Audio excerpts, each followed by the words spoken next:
Quero dar boas-vindas a Suzana Leão, a Ana Cláudia Laurindo, a Isabel Guimarães, que ainda não Ela chegou, entrou né? já. Já Ela já entrou? entrou. Ela Já já entrou. entrou. Em Ela nome foi da só Cepa pegar Brasil, uma aguinha, já está aí. em nome da Cepa Brasil, eu quero dar essas boas-vindas. Quero dizer que para nós é uma honra muito grande recebê-las numa live nossa. Mulheres espíritas progressistas, mulheres espíritas que atuam com muita firmeza no movimento espírita brasileiro e que a Cepa Brasil quer ter contato com esse tipo de gente, né? Com pessoas fortes, firmes, capazes, que trazem aí novas perspectivas para o espiritismo, para a gente pensar o espiritismo de uma forma mais generosa, mais contemporânea. Então, muito boas-vindas mesmo a Suzana, a Ana Cláudia e a Isabel. A atividade que nós vamos desenrolar na tarde de hoje é a seguinte: o tema que elas vão trazer para nós, o tema geral é Mulheres Espíritas falam sobre sociopolítica. A Suzana Leão vai falar sobre questões ambientais e o movimento espírita. A Ana Cláudia Laurindo vai falar sobre autonomia política da mulher espírita. E a Isabel Guimarães, a teia psíquica dos relacionamentos abusivos. Nós vamos ter agora uma apresentação artística, né? Uma pequena apresentação artística, e na sequência eu vou passar a palavra a Alcione para que ela possa coordenar a atividade da tarde. Então vamos à atividade artística.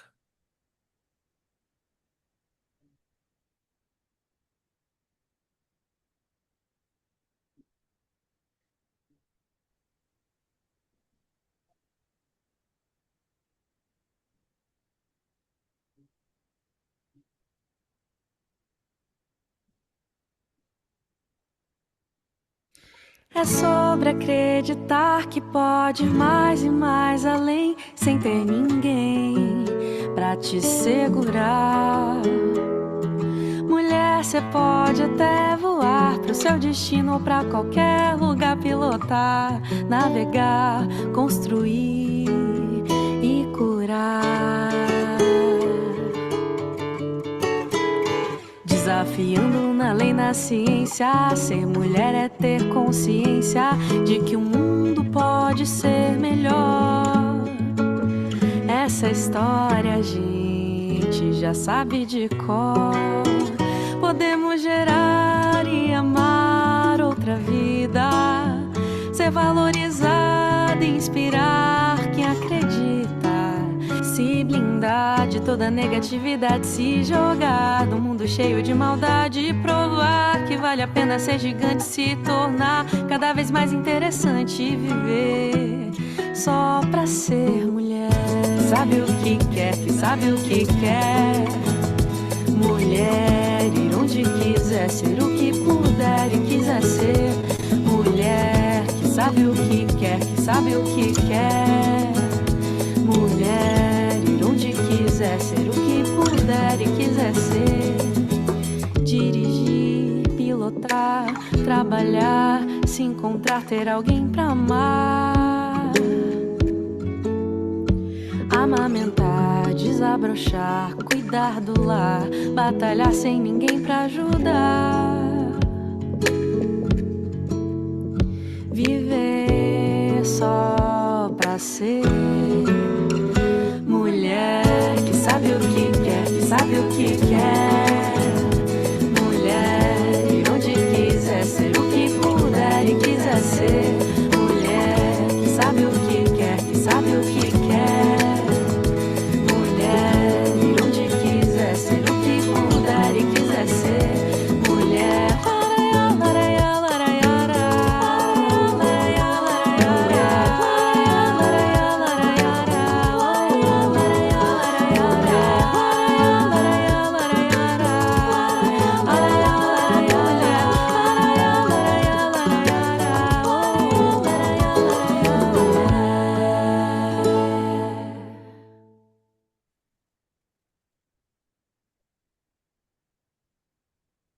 Eu quero agradecer, né, a exposição artística e antes de passar a palavra para a coordenadora da tarde, que é a Alcione, eu quero agradecer também a presença dos que estão aí nos assistindo, né?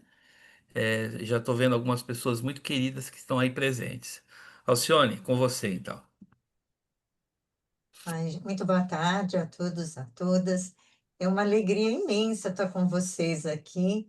Queria, antes de começar, agradecer a Regina pela escolha da música, que foi muito linda, e a Rita, porque dá toda a nossa assessoria tecnológica.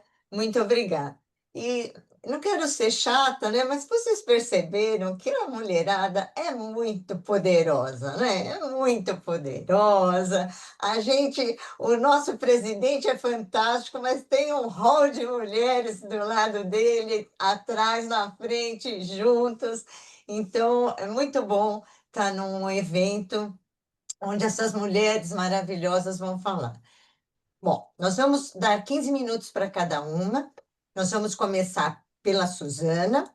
Como o Ricardo já falou, o tema dela é questões ambientais e o movimento espírita. A Suzana é militante ambiental, espírita e feminista da Marcha Mundial de Mulheres, idealizadora do canal no YouTube Espírita Progressista. Muitíssimo obrigado por aceitar o nosso convite, Suzana linda, a palavra é toda sua. Obrigado, minha querida, meus queridos. É uma alegria. Ai, tá caindo aqui meu negócio. É uma alegria, sempre é uma alegria estar com vocês, né? Porque estamos sempre juntos, mas separados ao mesmo tempo, né? Cada um de nós no seu quadradinho, e o que nos une é essa vontade, essa vontade mesmo ideológica e espiritual. Bem, eu volto a convidá-los. O meu canal é Suzana Leão Espírita Progressista. Me encontrem lá no YouTube. Queridos e queridas, o tema, o tema ambiental, eu ouso dizer que não é um tema discutido no Espiritismo, infelizmente. Infelizmente, nós vemos espíritas se dedicando a, enfim, vários temas, né? Infelizmente, nos últimos anos nós vimos uma onda de espíritas migrando para a extrema direita ideológica, mas o tema ambiental ele nunca foi contemplado da forma como nós podemos e deveríamos fazer. Eu vou fazer aqui uma indicação de leitura que eu acho muito importante sobre esse assunto, que é o livro do André Trigueiro, tá? O André Trigueiro, na minha opinião, é um dos maiores jornalistas que falam sobre o tema, sobre a pauta ambiental. O André Trigueiro, ele não faz parte do movimento de espíritas progressistas, mas nós somos totalmente abertos, não é? E eu acho que indicar o livro do André Trigueiro é muito importante para que espíritas todos possam saber que existe um livro de alguém que é espírita e que trabalha com esta pauta ambiental. Por que a gente não fala sobre as questões ambientais? Talvez porque quando Kardec escreveu, compilou, estudou e montou todo o seu trabalho de pesquisa junto aos espíritos no século XIX, na França do século XIX, esse assunto não era um assunto de pauta. Esse assunto sequer era pensado. Naquele mesmo período em que Kardec estava criando, né, criando e montando toda a questão doutrinária, na Alemanha estava nascendo a ecologia. Estava nascendo, e por um alemão, né, praticamente contemporâneo de Kardec. Então, os alemães têm uma tradição ecológica muito forte por causa disso. O termo ecologia nasceu na Alemanha. Kardec estava criando a questão toda do espiritismo, e na Alemanha estava sendo criada a questão ecológica. Mas o espiritismo e a ecologia têm muita coisa em comum. Eu vou fazer uma pequena citaçãozinha aqui, eu até já deixei marcadinho, que é um trecho da Gênese, tá? E a gente às vezes passa batido e não se dá conta, né? Eu vou fazer uma mini leiturinha aqui, ó. Assim, tudo no universo se liga, tudo se encadeia, tudo se acha submetido à grande e harmoniosa lei da unidade. Daí mais adiante. De sorte que as nebulosas reagem sobre as nebulosas, os sistemas reagem sobre os sistemas, como os planetas reagem sobre os planetas. Os elementos de cada planeta reagem um sobre os outros, e assim sucessivamente até o átomo. Isso está na Gênese. Quando nós, ecologistas, militantes, ambientalistas, falamos de Gaia, a grande criatura viva que é o planeta, né, como um ser vivo, nós usamos exatamente essas palavras, claro, num outro contexto, mas é isso que estava escrito na Gênese do Allan Kardec, que tudo se conecta, tudo está intrinsecamente conectado. Nós fazemos parte de uma grande rede, de uma grande teia da vida que está totalmente conectada, um ser com o outro, um elemento com o outro.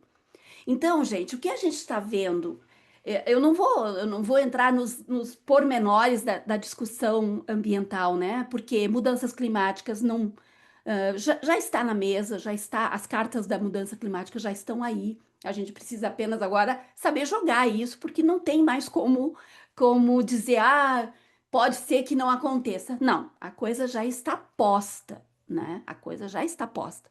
Nós vamos precisar encontrar formas. E para encontrar formas, porque também isso é uma discussão política, para encontrar formas, precisamos encontrar pessoas que governem sem negacionismo científico, pessoas que governem buscando alternativas energéticas, né? Então, a gente fala e tudo desemboca em votar em pessoas responsáveis, né? Com o ser humano e com o planeta e com todas as criaturas que estão nessa grande teia da vida, nessa grande mãe, né, que é o planeta Terra, que fornece vida para todos os seres, inclusive nós. Não nos colocando no centro de tudo como se, né, as outras coisas não... Não, sem água, sem terra, sem ar, sem plantas, sem alimentos, sem agrotóxicos, a nossa encarnação ela fica completamente prejudicada. Agora a gente está presenciando um genocídio televisionado onde pessoas são alijadas de tudo. E alguém pode perguntar, mas isso não é uma questão ambiental. É uma questão ambiental também. É uma questão ambiental também, porque o que foi colocado naquele pequeno trecho da faixa de Gaza constitui 8 bombas atômicas.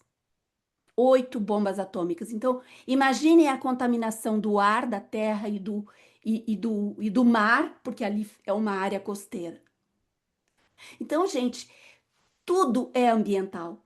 Tudo, tudo. Nós respiramos, nós nos alimentamos, nós nos hidratamos, nós estamos aqui porque o ambiente está permitindo que nós estejamos aqui. E não o contrário. Né?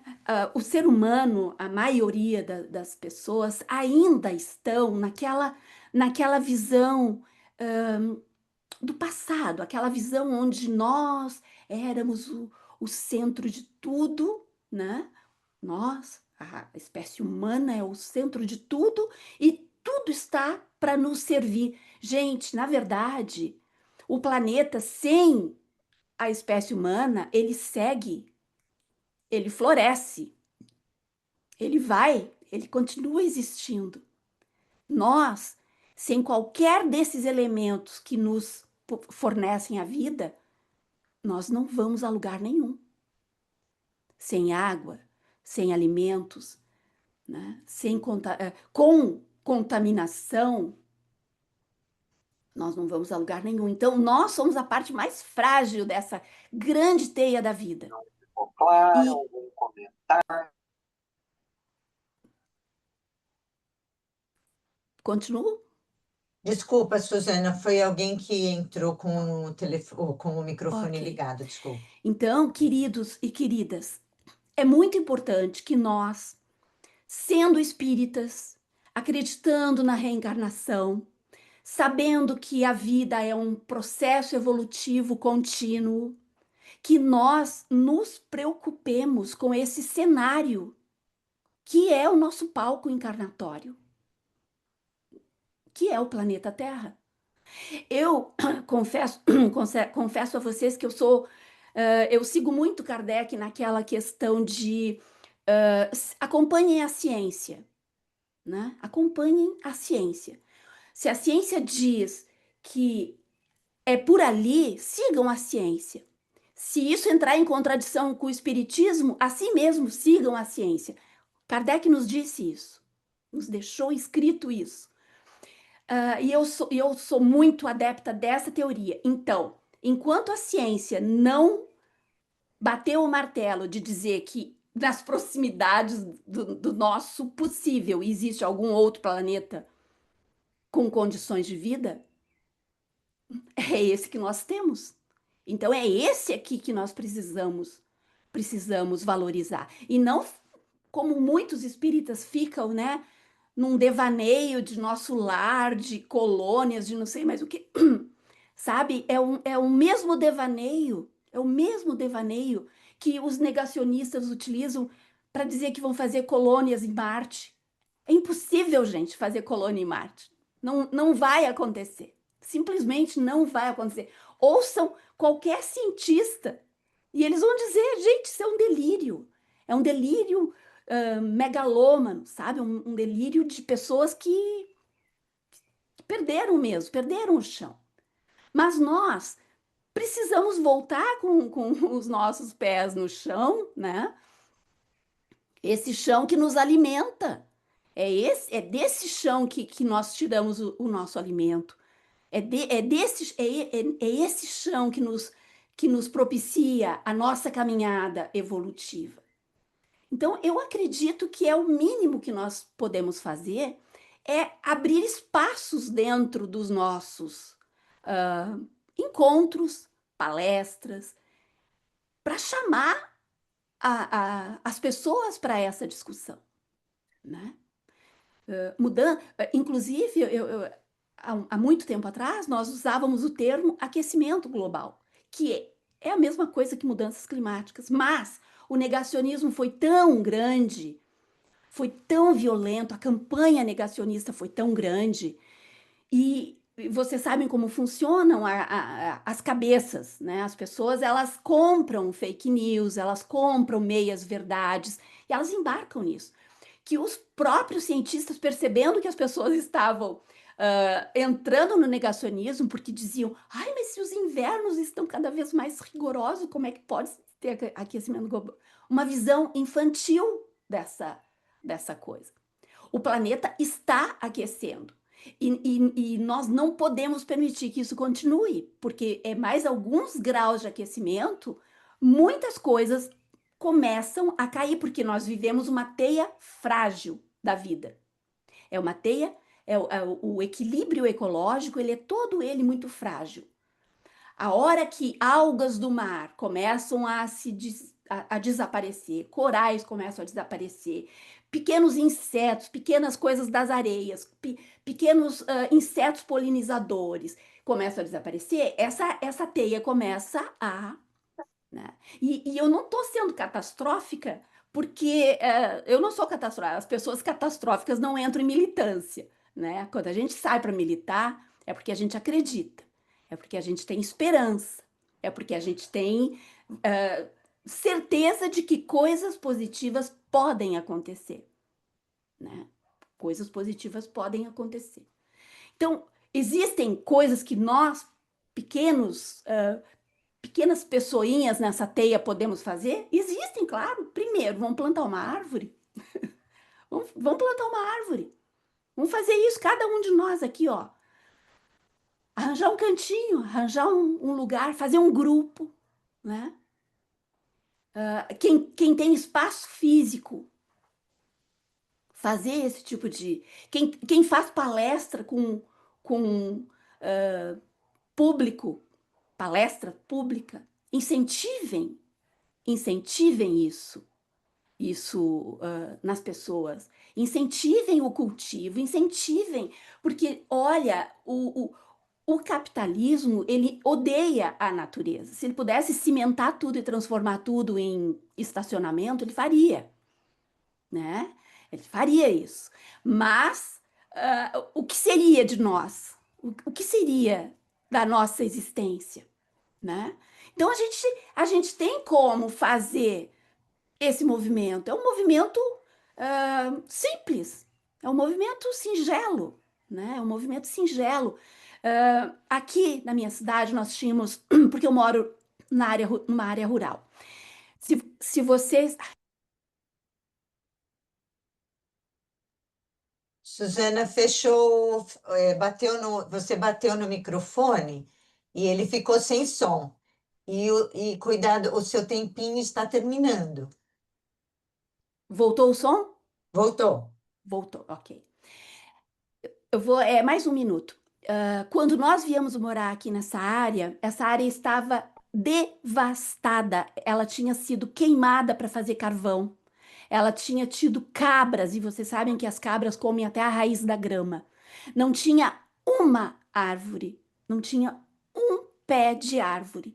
Nós plantamos umas 300 e poucas árvores, e aí elas foram se multiplicando naturalmente, e isso começou em 95. Hoje nós já temos um pequeno mato da Mata Atlântica aqui nesse sítio. Então, gente, dá para a gente conseguir. A gente não precisa esperar chegar na devastação. A gente não precisa chegar no momento que a gente não vai ter sombra mais. A gente não precisa chegar nesse momento. O aquecimento é uma realidade, mas nós temos mãos, nós temos união, nós temos essa capacidade de mobilização. Esse era o meu é mais um pedido do que uma fala. Oh, minha querida, muito obrigada. A gente tem já muitas citações que nós vamos debater posteriormente. Como diz a Sandra, muito bom por esse tema novamente na discussão. Bom, agora vamos para a Ana Cláudia Laurindo, com Autonomia Política da Mulher Espírita. A Ana Cláudia é cientista social, escritora e mulher espírita laica. Ela também é fundadora do coletivo Mulheres que Escrevem. E aí eu preciso fazer um parênteses, porque eu fiquei felicíssima, porque esse coletivo participou da Bienal do Livro em Maceió. Eu fiquei muito orgulhosa, Ana, muito, muito parabéns, viu? Parabéns pelo seu trabalho e muito obrigada pelo convite. A palavra é sua. Ai, gente, que bom estar com vocês e começar dizendo, né, que o coletivo Mulheres que Escrevem, ele está começando a dar frutos, partilhando a riqueza da escrita das mulheres. A Bienal vai acontecer de 31 de outubro a 9 de novembro e é a primeira vez que nós conseguimos esse espaço. Tá lindo. Falar de autonomia política da mulher espírita meio que parece assim um poema. Todo mundo gosta de ouvir isso. Que frase linda! A autonomia política da mulher espírita. Mas quando isso se manifesta na prática cotidiana, essa autonomia ela é absurdamente desafiada pela cultura enraizada de compreender a participação da mulher como mera reprodutora de atitudes e pensamentos, sem poder criá-los com legitimidade. Nós que, no corpo material, geramos outros corpos em coparticipação com a natureza, quando se trata da questão intelectual, somos invalidadas por uma cultura machista que se concretiza em atos, mesmo que esteja travestida em discursos de igualdade. Sentir isso e manifestar a existência desse enorme empecilho evolutivo para o crescimento geral da mentalidade humana e circunscrita ao meio sobre o qual estamos refletindo, no espiritismo que se diz progressista e que acredita na igualdade de valores entre homens e mulheres encarnados como algo fundamental para o espírito que não tem sexo, mas ainda reproduz uma coisa que está muito fundamentada sobre uma ética econômica, uma ética de domínio patriarcal da mulher, do corpo, da família, da manutenção de valores vinculados ao serviço feminino em representatividade e em pulsão corporal e intelectual que deve ser reduzida sob esta perspectiva. Não é muito difícil encontrar circunstâncias em que mulheres são muito bem recebidas quando se propõem a fortalecer aquilo que foi criado pelo mundo masculino.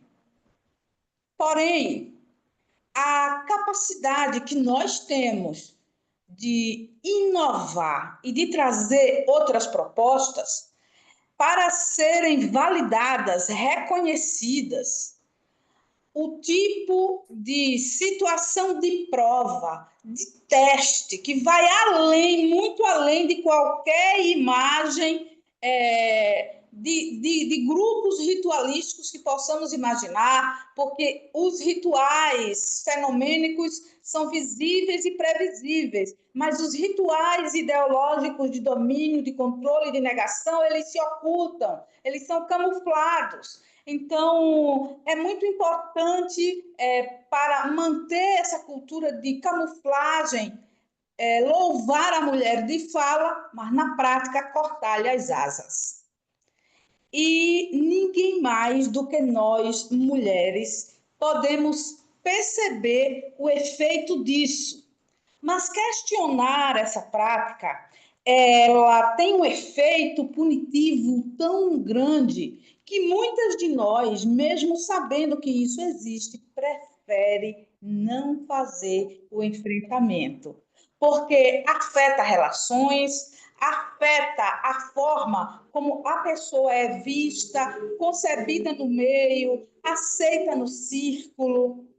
E rejeição é algo que nós, mulheres, de algum modo, somos obrigadas a ir driblando, porque nós precisamos estar nos lugares. Então, um enfrentamento aberto é algo extremamente desafiador. O campo da intelectualidade é disputado pau a pau pelos homens. Os homens não sentem empatia em validar vozes de mulheres no campo da intelectualidade, da autonomia política, e não é diferente no meio espírita, por ser espírita, quando nós temos a participação e a vivência dos nossos amados companheiros masculinos, mas muito ligados a uma representatividade cultural machista. Nós dizemos isso no intuito de abrir brechas de reflexão para que se desaloje a ideia preconcebida de que a voz do homem é a voz de poder. A voz feminina ela tem a mesma capacidade de poder que a voz masculina, e isso é provado até por uma condição de resistência muito mais extensa, muito mais estendida, superando provas.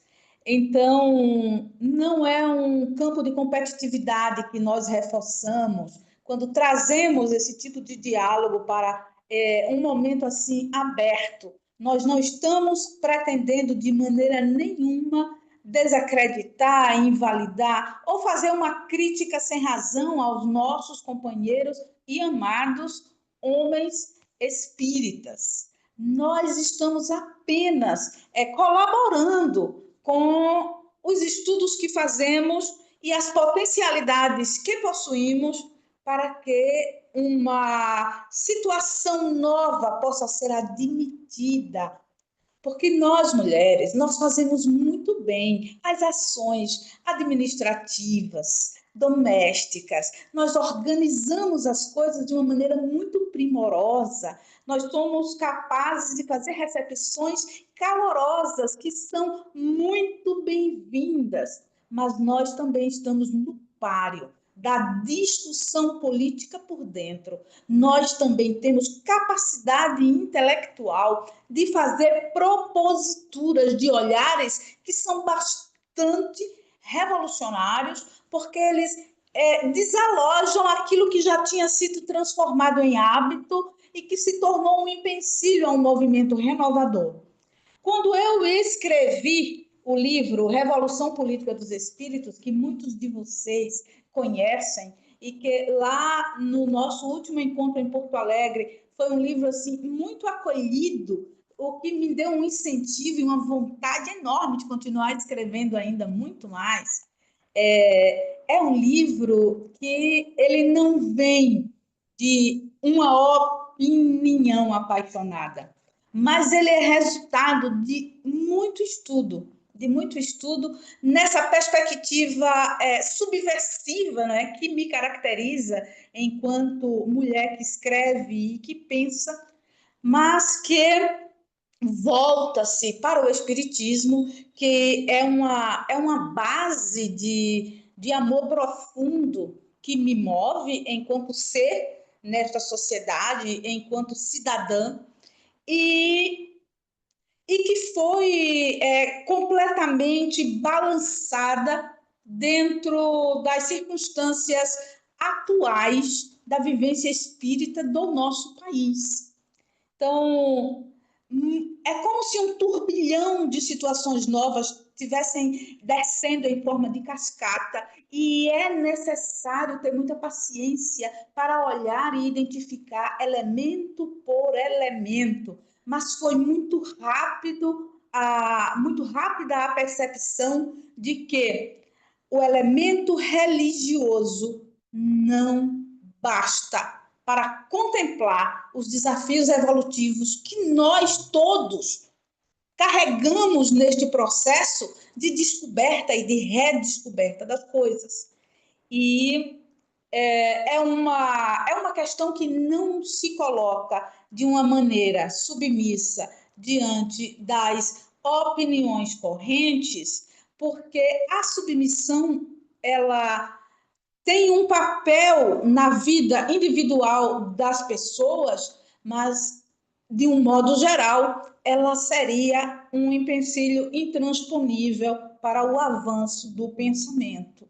Então, os recursos de solidão que nós nos abrimos a receber quando ousamos pensar de uma maneira mais questionadora, e diante disso não estamos amealhando benefícios imediatos de nenhum porte, mas apenas possibilitando que debates mais abertos eles possam ser feitos. E eu encontro isso no grupo da CEPA, pelo que eu reitero a gratidão de diminuir a solidão dessa pensadora que está aqui no mundo, sentindo que a evolução espiritual ela é resultado das vivências práticas, das situações políticas nas quais nós estamos envolvidos. Porque quando a Susana dizia que Em sociedade, tudo é ambiental? Em sociedade, tudo é político? Então, nós, espíritos encarnados em sociedades humanas, né, no convívio com várias outras espécies, nós estamos em ações políticas evolutivas cotidianamente. Então, nem sempre estas ações elas estão vinculadas a um fundo de religiosidade, mas não prescinde sensibilidade social, não prescinde sensibilidade humanitária e antiespecista. Nós estamos desafiados a sentir espiritismo, a fazer espiritismo, a construir espiritismo, e não ficar apenas dentro de uma lógica teórica e academicista, justificando a importância do espiritismo.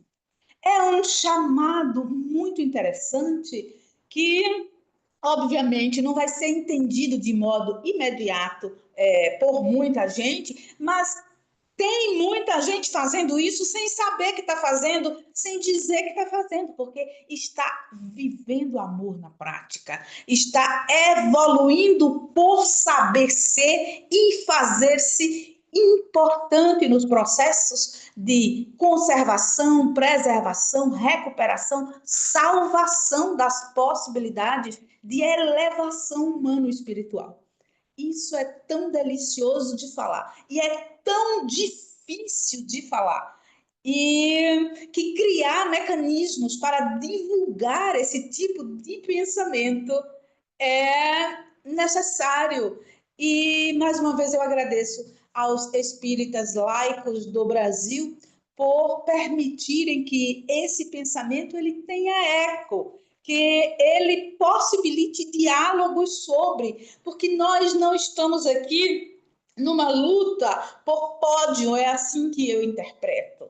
Mas é muito interessante quando nós conseguimos dizer assim, olha, a culpa cristã ela já não está direcionando os nossos pontos de vista, os entendimentos e atitudes, porque nós estamos sendo capazes de fazer uma crítica ao uso político dessa culpa para dominar mentalidades. E nós acreditamos na autonomia do espírito como uma condição sine qua non para a evolução do mesmo. Então, se existem mecanismos que são acionados para conter, controlar, oprimir, dominar, nós estamos questionando o uso destes mecanismos como algo disposto por Deus e naturalizado pelo ar que respiramos.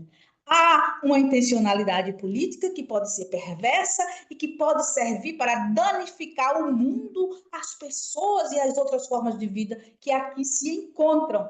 Em nossas análises, nós fazemos assim uma ousadia, né, reflexiva, atribuindo os efeitos disso, inclusive ao espírito desencarnado, quando ele leva estas experiências tão limitantes da vivência terrenal. Contudo, como somos adeptos das transformações e das esperanças, concordando muito com a fala inicial da Suzana, que todo militante ele é realmente um ser de crenças e de esperanças, nós acreditamos que este tipo de diálogo com tantos homens queridos, né, no meio de nós, mulheres que também entre semelhanças e diferenças, comungam das mesmas expectativas de evolução. É muito bom viver isso, acreditando que não estamos aqui perdendo tempo, mas usando o tempo para fazer um melhoramento real de nós mesmos e do mundo ao nosso redor através dos nossos mecanismos. A Alcione, enquanto mulher que cuida de corpos de mulheres, com tanto amor e com tanto carinho, a Suzana, que dedica o seu olhar ao ambiente, e a Isabel, que faz tantas coisas como as mulheres nordestinas têm uma força incrível de superação, e todas nós, mulheres do Brasil, do Sudeste, do Sul, de todos os lugares, que quando nos encontramos, podemos sentir essa potência feminina transformadora para muito, mas muito além das expectativas criadas sobre nós como reprodutoras de hábitos. Nós somos renovadoras de mundo. Ai, eu te amo, linda. Gente, Muito obrigada. É uma fala melhor do que a outra. Muito obrigada por aceitarem nosso convite, vim aqui refletir. Eu quero, né, agradecer a presença da Nelly, que é nossa amiga do Uruguai. Seja muito bem-vinda, Nelly. Uma alegria estar aqui com a gente, viu? E vamos passar então para a Isabel. Eu esqueci de falar que a Suzana é do Rio Grande do Sul, Ana Cláudia de Alagoas e agora a Isabel da Bahia. A Isabel vai falar com a gente sobre a teia psíquica dos relacionamentos abusivos. Isabel é doutora em Ciências de Saúde, mestre em Medicina e Saúde, especialista em saúde coletiva e psicologia analítica, escritora e poetisa, idealizadora do coletivo Maria Felipa, e o Maria Felipa também faz parte dos Amigos da CEPA, uma instituição amiga da CEPA, sem contar que as três meninas são amigas da CEPA. Isabel, muitíssimo obrigada por estar conosco, é toda a sua fala. Boa tarde, pessoal. Para mim é um grande prazer estar nesse espaço. Quero agradecer o convite da CEPA, agradecendo a Alcione, estendendo esse agradecimento a todos através de você, Alcione. Muito obrigada. Dizer da minha alegria de compartilhar esse espaço, né, com Suzana e com a Ana Cláudia, esse espaço de fala, né? A Suzana que trouxe um tema que me é muito caro, que são as questões ambientais, porque, embora não esteja aí no meu currículo, mas eu também sou médica veterinária, e uma médica veterinária muito vinculada às questões ambientais. E com Ana Cláudia, minha amiga, minha amiga que, com sua fala potente, precisa e assertiva sempre, é sempre um banquete ouvi-la. E eu quero falar de um tema que é um grande desafio aqui. Eu quero a paciência de vocês e a compreensão, porque eu quero falar sobre psicologia e capitalismo numa perspectiva da monetização das relações. E esse é um tema novo, é um tema vasto, complexo, e que exige um aprofundamento de determinados conhecimentos que eu busquei fazer um recorte possível dentro de 15 minutos, que para mim, que falo bastante, é bem difícil, é bem desafiador, mas ao mesmo tempo também é um exercício gostoso de fazer. Então, eu queria começar, na verdade, falando sobre surgimento do capitalismo e da psicologia.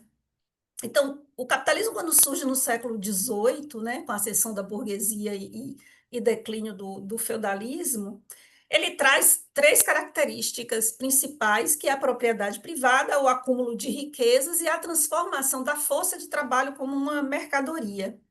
Essa mudança nas relações, segundo Foucault, ela se consolida no século XIX, com a Revolução Industrial, e o capitalismo ele passa, então, a exercer o poder sobre a sociedade através de micropoderes, que têm como objetivo o controle social do corpo e das atitudes, das atividades das pessoas. Lógico que isso, então, nos traz uma série de regras que organizam o espaço social, ou seja, onde esses corpos vivem, de tempo, de onde as pessoas gastam o seu tempo, trabalho, lazer, produção, família, enfim, o combo é completo no sentido de trazer toda uma normatização de como essa sociedade vai se organizar a partir da lógica dos pilares do capitalismo. E a economia capitalista ela traz também uma cooptação não só dos corpos e dos espaços, mas também, e aí é nesse ponto que eu quero concentrar a nossa reflexão, sem nenhuma pretensão de trazer verdades, mas de trazer pontos de reflexão para a gente discutir sobre isso, que eu acho que vem faltando nas grandes discussões, tanto no campo político, quanto social, quanto da própria psicologia em campo, enquanto ciência, que é a cooptação da subjetividade. Veja que no século XIX o capitalismo se consolida via Revolução Industrial. Século XIX, a psicologia científica, né, enquanto campo da ciência, nasce também na Alemanha, também no século XIX. A psique humana sempre existiu, mas a psicologia, enquanto um campo científico aceito pelos seus pares, nasce no século XIX e estabelece um modelo de conceitos que estão afinizados e a serviço do capitalismo que se consolida. Então, todas as teorias psicológicas, elas são elaboradas, claro, num tempo, num contexto específico. E como todo saber não é um saber neutro, é um saber que busca a produção de conhecimento através de consolidação de paradigmas que justifiquem um modo de viver que responde, então, a esse novo modo de viver baseado nos pilares do capitalismo. Não existe conhecimento neutro. A produção de conhecimento é uma prática política. Ela envolve interesses de relações e de poder, sem sombra de dúvida. Então, essa psicologia nascente, ela traz conceitos como saúde mental, desenvolvimento adequado, família estruturada, são termos que vão se organizando, caindo inclusive no senso comum, mas respondendo a esse novo modelo de vida, a saúde mental, o desenvolvimento adequado relacionado com o trabalho, com a aptidão para o trabalho, com a aptidão para a família, dentro do conceito daquele momento que se tinha de família, dentro de uma perspectiva de adaptação a uma nova realidade. Então, quem se adapta está ok. Quem não se adapta é alguém que tem problemas, é alguém insurgente, subversivo, ou principalmente as mulheres, e aí eu tenho que falar disso, né? Porque nós mulheres, até hoje, isso fica como uma herança de que toda mulher, a primeira coisa que dizem quando nós nos posicionamos de uma maneira assertiva, contundente, as pessoas viram, não sei se acontece com vocês, mas as pessoas viram e dizem, calma. Esse calma aí, ele é revestido de um significado, no sentido de você está maluca, histérica, louca, ou seja, a atribuição da loucura, da anormalidade, atribuído a quem não se adapta e não se adequa a uma realidade, ainda que essa realidade seja nefasta ou prejudicial para o desenvolvimento natural das pessoas. Então, o capitalismo ele se arma de dois instrumentos de controle. A polícia, utilizada para lidar com agitações políticas, greves, manifestações que começam a surgir, né, a partir, como todos nós sabemos, daquele capitalismo selvagem inicial, sem nenhum tipo de política voltada para o trabalhador. Então, essa polícia visa o controle dos corpos, e as teorias psicológicas para controlar as mentes, porque não seria logicamente possível exercer controle dos corpos de milhões de pessoas submetidas a desigualdades sociais, a coisas tão aviltantes, apenas com repressão. Então, através da violência física, ela não é suficiente para a contenção. É preciso, então, pensar em uma forma de convencer as pessoas e de dominar a mente das pessoas para que elas possam se adequar àquele modelo. Pensando, por exemplo, nós estivemos recentemente, o Brasil, no mapa da fome. Estivemos anteriormente no mapa da fome, saímos nos governos Lula e Dilma, retornamos ao mapa da fome nos governos Temer e Bolsonaro, e saímos de novo agora nos últimos 2 anos. Aí eu fico me perguntando, se dizia as estatísticas que tinham 30 milhões de pessoas em situação de fome no Brasil. E eu fico perguntando por que que essas pessoas não invadem os supermercados, os lugares onde tem disponibilidade de alimento e pegam esse alimento. Que controle é esse que faz com que pessoas famintas, ainda assim, não invadam determinados ambientes para suprir essa necessidade básica? Então, não é só o controle relacionado ao medo do controle repressivo da violência física, da prisão, mas também existe um controle das mentes. E os trabalhadores? Os trabalhadores que seguem anos a fio, submetidos a jornadas extensas de trabalho, em troca de salários que mal permitem que eles continuem vivendo, porque, para mim, quem ganha salário mínimo no Brasil é trabalho análogo à escravidão, porque não há vida fora de simplesmente respirar, viver, se alimentar mal, viver mal e voltar para o trabalho. E o que leva esses trabalhadores a continuarem, inclusive muitos não aderindo a movimentos sociais ou sindicais ou reivindicatórios da melhoria da sua própria condição? Então, assim, a psicologia ela se desenvolveu aliada ao capitalismo, estabelecendo, então, essas noções de normalidade e de saúde a partir desse vínculo com o trabalho. Atualmente, a psicologia ainda, embora já existam várias vertentes que a gente chama de psicologia da revolução, que, na verdade, surge lá no início, na década de 30 do século passado, mas que vem muito lentamente ganhando corpo.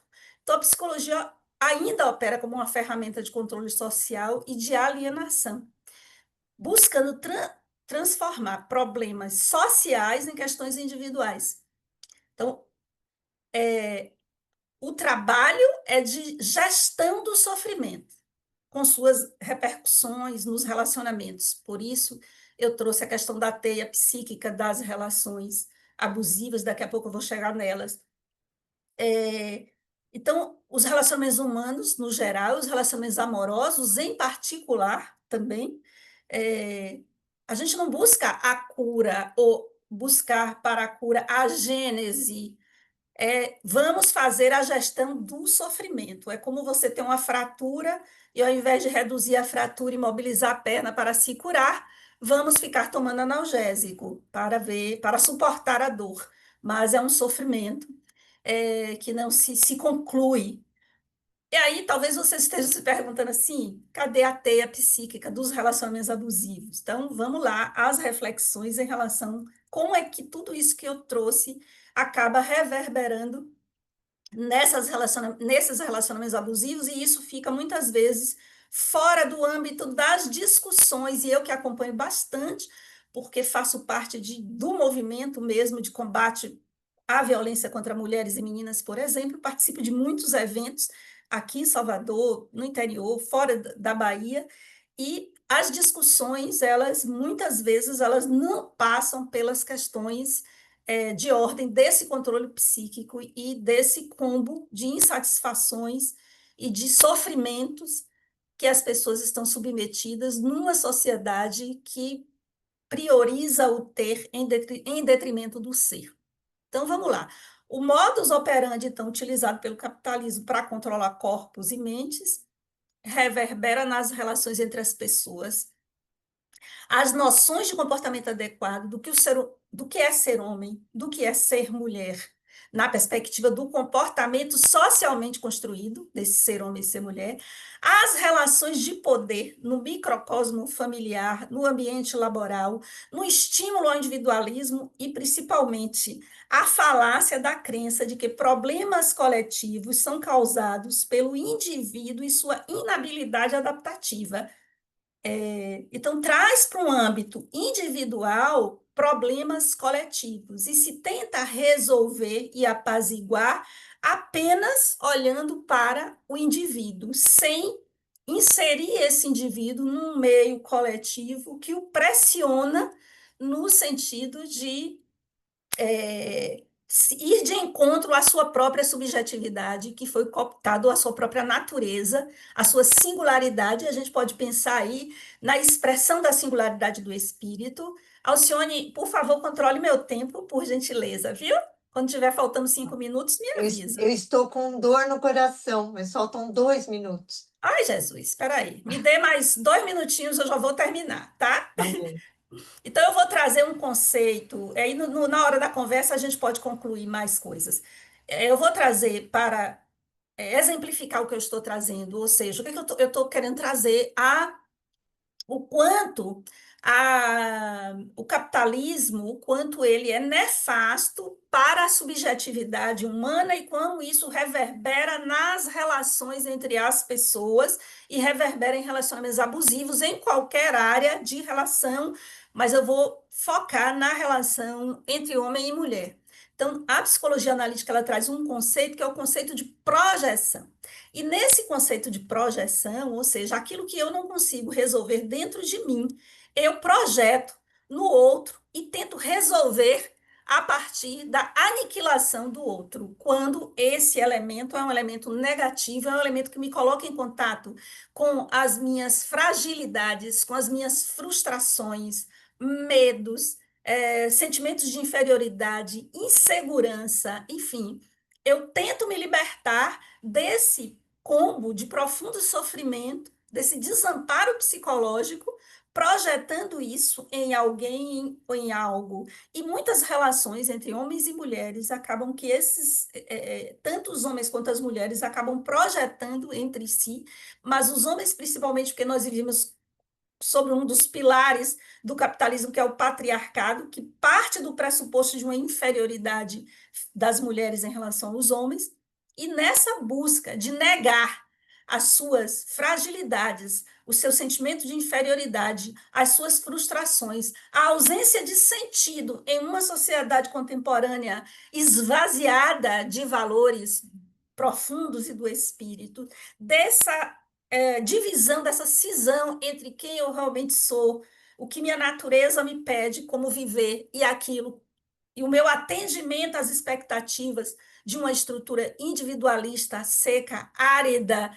e pouco solidária, esta projeção acaba por inviabilizar as relações e tornar esse homem extremamente agressivo em relação a essas mulheres. Eu estou aqui trazendo as mulheres, mas a gente pode colocar outros elementos aí, tá? Do campo político, do campo dos animais, tá, Suzana? A gente vê pessoas fazendo agressões terríveis porque projeta naquele animal a sua fragilidade, a sua inferioridade, é, projeta em um político específico, em uma pessoa específica, ou em uma situação, em um objeto. Essa projeção pode se dar para qualquer lado. O que o ser humano que sofre, o ser humano desamparado psicologicamente, busca, então, acabar com esse sofrimento, aniquilando aquilo que ele tenta aniquilar dentro de si e não consegue, porque é impossível. Então, ele projeta, e nessa projeção ele quer destruir aquilo que ele não consegue integrar dentro de si. E finalizando, viu, Cione? Mas não concluindo, finalizando, mas não concluindo, não é possível a cura para relacionamentos tóxicos e abusivos sem adentrarmos no substrato que alimenta esse tipo de relação. Desconstruir paradigmas do patriarcado, que se sustenta na hierarquia do poder do superior sobre o inferior. No caso dos homens, eles decidiram a priori que as mulheres são inferiores e convenceram as mulheres disso. Esse mesmo paradigma se aplica às relações sociais, nas quais quem é dono do capital é superior a quem não o tem. Por isso, deve se submeter às injustiças e desigualdades e ainda ser grato pelo direito de existir, mesmo sendo uma existência miserável, cheia de sofrimentos. Portanto, não existirá cura para relacionamentos abusivos enquanto não se reconhecer a cooptação da subjetividade individual e coletiva pelo capitalismo. Então, é isso que eu queria trazer rapidamente, em 15 minutos. Fiquei com muita vontade de falar mais, mas Alcione não me convida mais se eu fizer isso. Muita gratidão. Ai, meninas, uma salva de palmas para todas. Vocês são demais, vocês são demais. Eu vou passar, então, às perguntas e aos comentários. O primeiro foi do Nevington, né? Parabenizando a equipe da CEPA Brasil por inserir o tema de ecologia nesta live. Aí eu vou aproveitar esse gancho, Nevington, para dizer que essa live é muito importante para nós, não só porque as meninas estão aqui, mas é a última live dessa gestão da CEPA Brasil. Dia 18 de outubro, nós teremos a nossa eleição, então, estamos nos despedindo com chave de ouro. Não podia ter sido melhor a escolha da nossa última live. Então, a todos, muito obrigado. E aí ele diz que parabeniza a Suzana por citação do André Trigueiro, sua obra, pois ele é, sem dúvida, uma das principais vozes no meio jornalístico espírita que aborda o tema sob diversos aspectos. E também o Saulo nos lembra do Carlos Orlando Villarraga, que tem uma obra que chama La Conservación del Medio Ambiente Físico e Psíquico. Desenvolvimento Sustentável, o papel dos espíritas na Agenda 2030 e Planeta Vida. Então, eu quero pegar essa citação do Saulo para dizer que o Villarraga, na década de 90, ele lança esse livro, Conservação do Meio Ambiente Físico e Psíquico. Já o livro eram as folhas de bananeira e a tinta que foi impressa à base de soja, dando exemplo de que a gente poderia, sim, e deveria ter esse cuidado com o meio ambiente. Então, muito bem lembrado, Saulo. E o Ricardo diz: achei interessante o contraponto que a Suzana fez em relação a muito faladas colônias espirituais e o pouco comentado a questão ecológica da única morada planetária que temos na Terra. Quer falar alguma coisa, Su?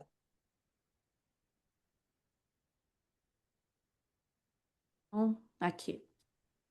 Eu queria só fazer um pequeno complemento que eu acabei encerrando minha fala e deixei uma lacuna.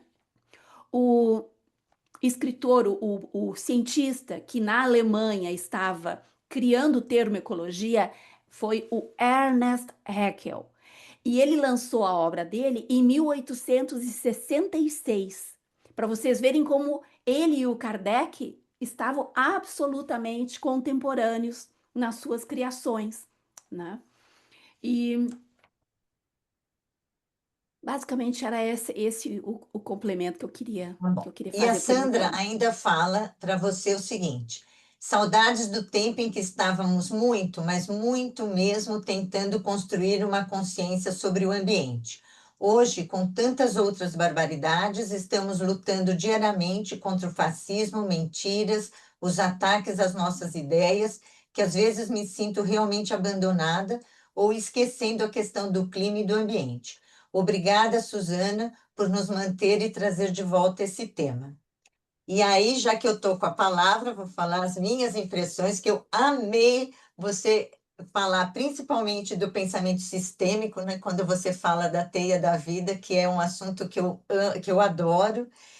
E lembrar que o CPDOC tem um manifesto de sustentabilidade, com produção do Ricardo e de outros companheiros há muito tempo já, e que lembrar que todos nós temos a nossa parte no cuidado com esse ambiente. Então, a gente pode reciclar, a gente pode consumir menos, a gente pode ficar atento ao que a gente está consumindo, se vem de trabalho escravo, se vem de destruição de ambiente, não comprem, não consumam. Nós temos a nossa responsabilidade também. Então, muito obrigada, Suzana, muito obrigada mesmo por estar Eu junto com queria. a gente. Alcione, Oi. em relação, bem lembrado desse manifesto da sustentabilidade, eu quero apenas pontuar, né, que eu, como redator, eu fui auxiliado pelo Cláudio de Mauro, que é geógrafo, doutor em geografia, e Já falei com ele. pela Amelie, esposa do Matheus Laureano, que é bióloga também, especialista nessa área. Ou seja, foi uma coisa feita com muita responsabilidade. Legal. E eu tenho que confidenciar a vocês que eu era a obsessora desses três, porque eu queria esse manifesto, então eu deixei eles completamente obsediados, mas saiu o manifesto, tá lá. Bom, Eu Alcione, queria. Ah, Alcione, alguien te sim. queja, Boa Ah, tarde para olá, todos. Como vai? Rodolfo. Bem-vindo. Oi. Graças, Beijo para todos. Saludos. graças. Muito bem. Para Ana, querida, eu queria, por favor, que você mostrasse seu livro novamente e falasse como a gente pode adquiri-lo. Então, é um livro de capa colorida, porque ele retrata uma tela que eu pintei e eu dei a essa tela o nome de Espírito Andino. Espíritas? Espírito Andino é o nome da tela que eu Uhum. pintei, né? E a capa, ela é uma reprodução dessa tela. Então, esse livro aqui, ele não é nenhum tradutor de verdades, mas assim, ele rompe, eu acredito que ele rompe bastante com uma ideia estanque de evolução muito vinculada a virtudes religiosistas. Então, é um chamado para a materialidade da virtude, que é a vivência política da virtude. Então, você pode repetir o nome, por favor, o nome do livro? Revolução Política dos Espíritos. Revolução Política dos Espíritos. E como a gente faz para adquiri-lo? Então, no momento, eu ainda não tenho ele em nenhuma livraria, nem mesmo online. Isso vai para 2026 como um projeto do Coletivo Mulheres que Escrevem. Então, a única forma de adquirir ainda é em contato comigo, contato pessoal comigo através do WhatsApp, no meu número, que é um número público bastante conhecido, que é o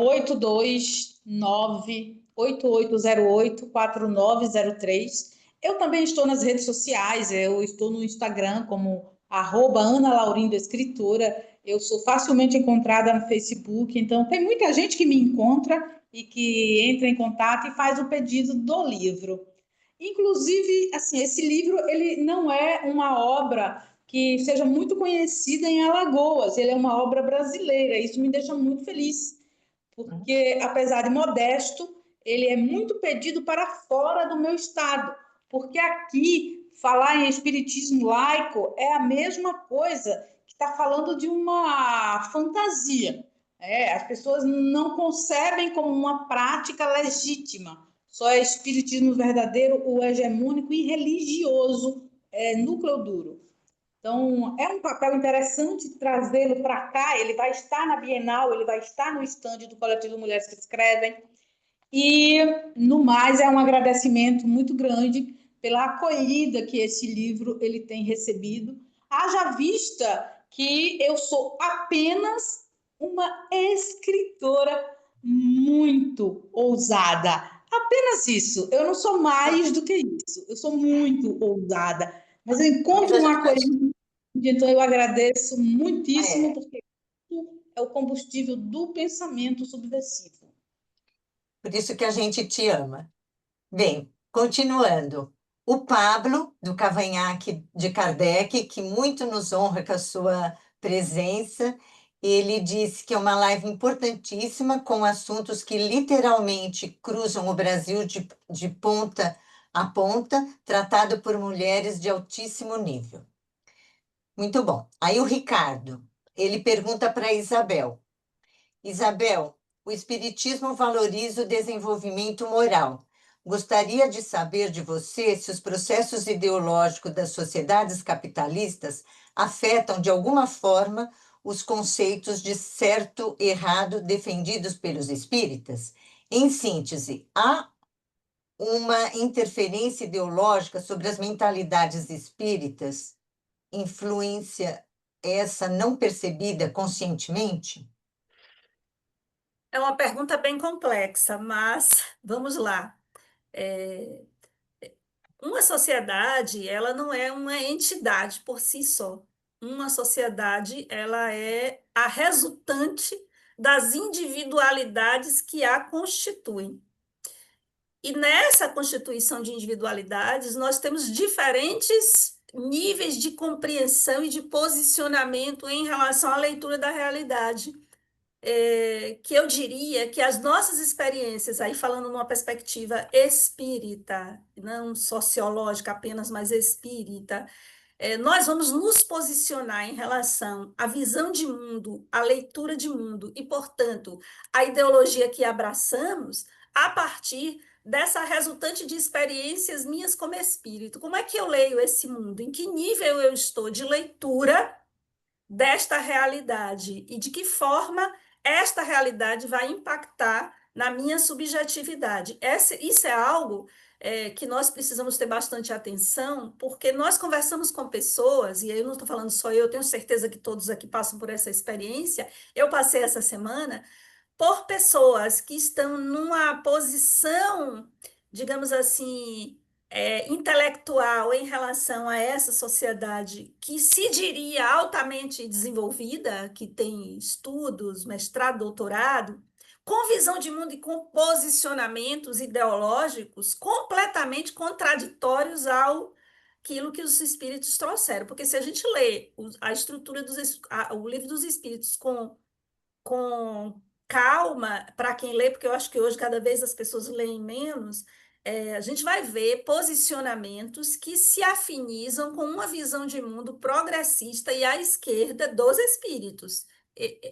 Quando se pergunta sobre a questão da mulher, coloca lá que a violência dos homens, não com esses termos, eu estou traduzindo para uma linguagem moderna, é um posicionamento de espíritos moralmente atrasados.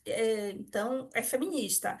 Quando se vai lá perguntar sobre desigualdades sociais, é natural? Não, não é criação de Deus, é dos homens. Então, a gente vai ver que, na verdade, o que há, no meu entendimento, é uma distorção daquilo que é proposto pelos espíritos para adequar a minha visão de mundo. Eu não abro mão da minha capacidade de ler o mundo, de como eu me posiciono no mundo, então eu distorço, assim como acontece com várias religiões, de uma distorção em relação àquilo que está posto para que possa caber na minha percepção, na minha visão de mundo, que compõe a minha ideologia, ou a ideologia que eu abraço a partir desse posicionamento. É o que eu penso. E ainda para complementar essa pergunta do Ricardo, a Sandra te pergunta que se fosse outro sistema que não o capitalista, por exemplo, o comunismo, seria diferente? Como seria? Ela sempre fica muito curiosa nesse sentido. Eu tenho certeza que seria diferente, mas eu não quero afirmar que esse diferente seria melhor. Claro. Por quê? Porque eu não vivi essa experiência. Nós não vivemos, nenhum país viveu essa experiência do comunismo. É bobagem achar que, do ponto de vista sociológico, econômico, de fundamentos mesmo do marxismo, nenhum país viveu isso. Existem tentativas, até mesmo a China, a China é uma mistura lá de uma economia capitalista com um ideário mais ou menos socialista, é uma confusão aquilo lá. Então, assim, eu diria que seria diferente, com certeza, porque eu acho que os posicionamentos e as leituras seriam diferentes. Mas por que eu não digo que é melhor? Embora eu acredite nisso, tá? Eu acredito que seria, mas isso é uma crença de acordo com eu, espírito, Isabel, posicionada lendo o mundo a partir daquilo que eu consigo captar, e que eu consigo entender e que eu abraço como ideologia. Por quê? Porque quando houve a Revolução Francesa, o lema era liberdade, igualdade e fraternidade. Eu super abraço esses temas. Mas quando ocorre a deposição, né, do poder da nobreza, né, e a ascensão da... Esqueci agora do nome. Gerondinos, não puxem pela minha cabeça, porque eu sou uma mulher sexagenária, já não me lembro direito das aulas de história. Mas, enfim, não importa. O que importa é que essa ascensão não significou e não se traduziu em liberdade, igualdade e fraternidade para aquela sociedade como um todo. Então, entre a teoria e entre o que a gente abraça e aquilo que nós no nosso momento evolutivo, somos capazes de traduzir na prática, eu acho que vai a diferença. É por isso que a autocrítica, a atenção e o cuidado, e o rever sempre os posicionamentos e o realinhar é sempre importante. No Livro dos Espíritos, no início, na introdução, tem uma frase que eu adorei, guardei, gravei, porque eu sou dessas que lê introdução, prefácio, tudo de livro. E diz assim: na ausência de fatos, a dúvida é a posição do sábio. E eu tomei isso para minha vida. Então, quando eu não tenho fatos, eu tenho dúvidas. Mas eu quero acreditar que seria melhor. Ai, gente, lindo. Isabel, só no gancho, né, da revolução que você fala, de que são temas muito caros para nós espíritas, né, de liberdade, igualdade, fraternidade. A França mesmo não valeu esse conceito para suas colônias, não valia para escravo. Enfim, é muito complexo a fala é uma, né? Mas aquilo que você falou, nossa, foi muito lindo. Eu nunca tinha me atinado como a psicologia foca no individualismo e esquece essa parte social. Olha, meninas, vocês são demais. Eu já amava vocês, mas vocês hoje se superaram. Foi muito, muito, muito boa. A Regina colocou o livro e o telefone da Ana para quem quiser adquirir. Sandrinha ainda está com a mão levantada. Obrigada. Enfim, pessoal, a nossa meta era fazermos uma live de 1h15, 1h20, e nós estamos bem no horário.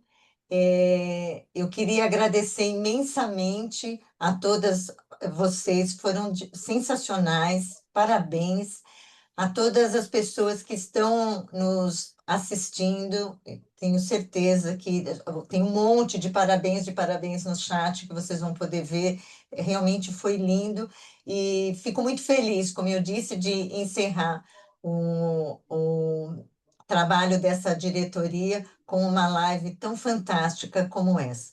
Gratidão infinita para todos vocês e esperamos os associados no dia 18 de outubro para a nossa assembleia. Muito obrigada a todos e devolvo a palavra para o Ricardo.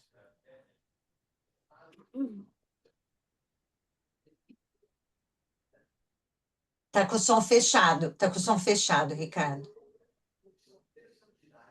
Quero dizer que eu fiquei encantado com a exposição da Suzana, da Ana Cláudia e da Isabel. É lindo ver o espiritismo, as reflexões no meio espírita em tão alto nível, num nível que pode realmente trazer uma contribuição para a gente pensar melhor a sociedade que nós vivemos. Então, quanta alegria em ver essas três aqui. E como bem lembrou a Alcione na última live da nossa diretoria, né? Depois estamos terminando 4 anos, o, o quarto ano de mandato, cada mandato foi 2 anos, né?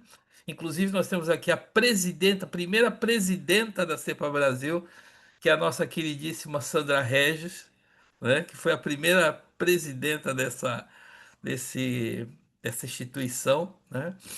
Então, gente, muito obrigado pela presença de todos.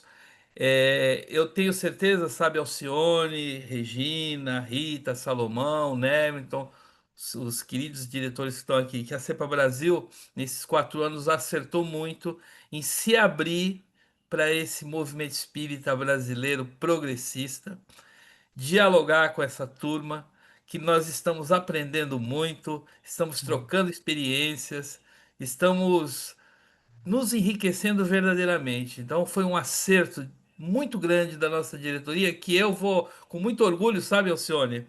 Eu sempre vou ter esse acerto no nosso coração, né? E gratidão à diretoria, né, por ter seguido junto nesse caminho tão firme, né?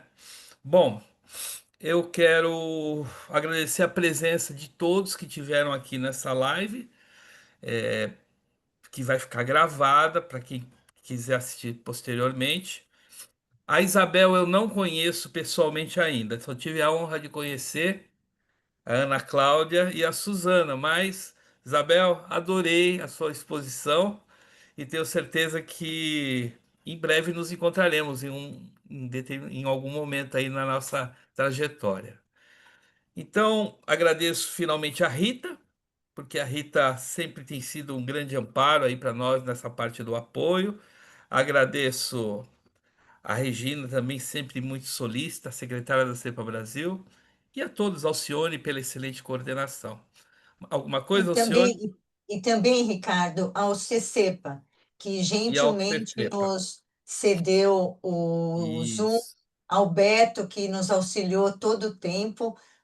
Muito obrigada mesmo, viu? Sem vocês, a gente estaria em maus lençóis. Muito É obrigada. verdade. Muito bem lembrado, Alcione. Ao CCEPA, um grande abraço. Alberto também um grande abraço. Então é isso, gente. Uma boa tarde a todos e até a próxima. E dia Tchau, 18 de queridos. outubro, os associados estão Beijo. convidados para a nossa Assembleia Geral.